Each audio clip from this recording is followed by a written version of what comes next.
Dieu a choisi les choses folles du monde pour confondre les sages. 1 Corinthiens 1, 27. Est-ce à Corinthe seulement que les croyants avaient besoin de cet enseignement-là? N'y a-t-il pas en tout homme une sagesse qui ne vient pas de Dieu et qui est toujours prête à se croire capable de comprendre la parole de Dieu sans se mettre en communication directe avec le Dieu vivant? Cette sagesse humaine cherche à s'emparer des vérités les plus élevées et à s'en former une idée nette, se contentant de ses propres vues, au lieu de recourir à l'Esprit Saint qui leur donne force de vie. Jésus avait l'esprit de sagesse. Comment se manifestait-il? Il le rendait attentif à écouter ce que disait son Père. Chaque matin, il éveille mon oreille pour que j'écoute, comme écoutent les disciples. Ésaïe 54. Une docilité habituelle caractérisait le Fils de Dieu sur la terre. C'est aussi par là que se manifeste la présence de l'Esprit en nous. Il dira tout ce qu'il aura entendu. Jean 16, 13. La vie est la lumière. Jean 1, 4. Aussitôt que l'Esprit voit notre vie lui être soumise et obéissante, il nous enseigne par les choses qu'il opère en nous. La sagesse des sages périra. Ésaïe 29, 14.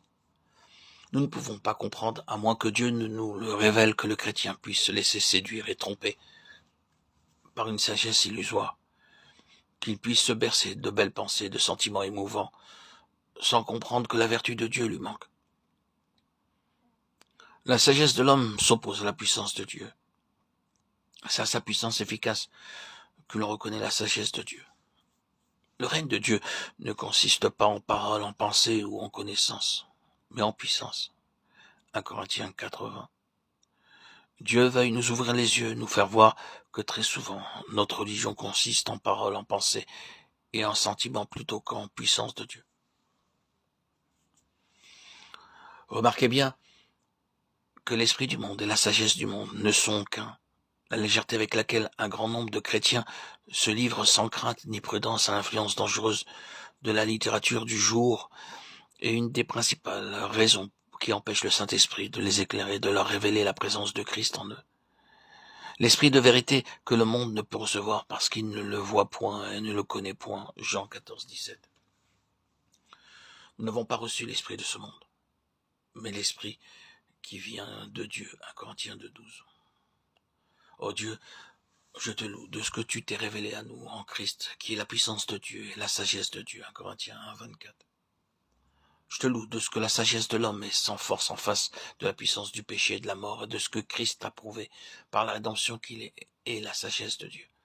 Je te loue aussi de ce que c'est la lumière divine de ton esprit qui vient nous révéler ce que notre puissant sauveur a fait pour nous.